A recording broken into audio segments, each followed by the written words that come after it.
Tu sais à peu près au niveau de l'errance médicale, combien de temps ça met à être diagnostiqué? Ah, ça met hyper longtemps. Mais j'ai plein de copines qui ont très mal et qui pensent à l'avoir, mais pareil, ça met du temps. Et puis en plus, il faut avoir la foi de faire toutes ces démarches, Ouais. d'aller voir plusieurs médecins pour en trouver un qui veut bien, enfin, Ouais, chercher plus loin, quoi. C'est 7 ans d'errance médicale en moyenne. Il y a des gros problèmes dus au fait qu'on essaye de normaliser les douleurs des règles et tout ça, et que du coup, beaucoup de médecins sont pas bien renseignés et disent que c'est normal alors que c'est pas normal.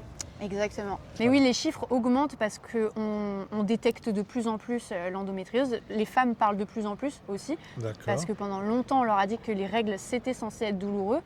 Donc, Ah ouais. on intériorisait ça. Maintenant, on en parle de plus en plus. Il y a moins de tabous autour de ce sujet-là. La preuve, je suis là avec une cuillère en train de vous en parler en plein milieu de Une règles. spatule. Une spatule, c'est Ouais, vrai. ouais. Pardon. Ça touche pas tout le monde, mais ça en touche Oui. quand même beaucoup de Ouais. personnes. Bah, vous savez combien de personnes sont touchées justement en France? Combien de ouais, femmes? je sais pas. 30-40%, j'en sais rien. Moi. Ouais. Putain, une femme sur 10. Ouais, Donc une fois que c'est diagnostiqué, c'est, c'est bon. on va dire, c'est foutu quoi. C'est pas foutu. C'est installé? C'est installé, ouais. Pour l'instant, il n'y a pas D'accord. de traitement, en Il n'y tout a cas. pas de traitement. Non. Vous êtes sûr d'une femme sur Ah, 10? j'en suis sûre et certaine, on tendrait même à dire une femme sur 7.